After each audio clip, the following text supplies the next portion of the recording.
So Biden's former doctor pleads the fifth. What is he hiding, y'all? Like the video right here. Follow for more updates.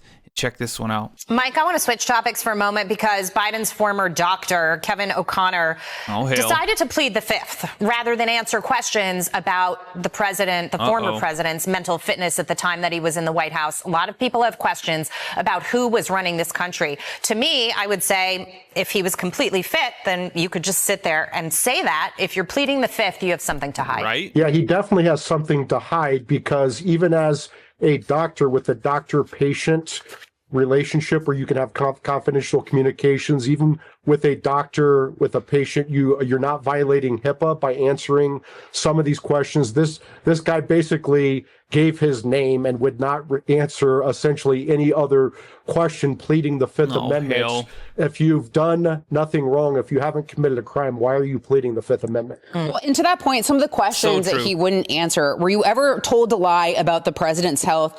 And did you ever believe President Biden was unfit to execute his duties? So what other avenues does the Oversight Committee have to try to get those answers from him? Anything. That's a very good question. I mean, they can give him immunity and make him come testify. And if he refuses to testify after he has immunity, he doesn't face Fifth Amendment problems, then they can charge him with contempt of Congress and prosecute him like the Biden regime did to Steve Bannon and Peter Navarro.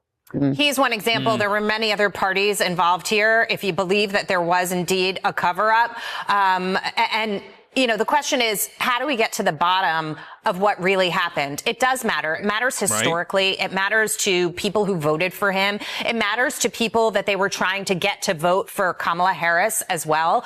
These are important issues. If you have people surrounding a president and covering up something as important as his mental health, how do we as the American people know that we would get the answers that we so deserve? Yeah, this is the biggest, most dangerous fraud imaginable. You have a president, his wife, his family, his doctors, his advisors lying to the American people about his mental fitness to do the job. We saw at the debate he was clearly not fit to do the job. Joe Biden clearly was not running this country, so who was? Yeah. And his team was preparing that he might have to be in a wheelchair. So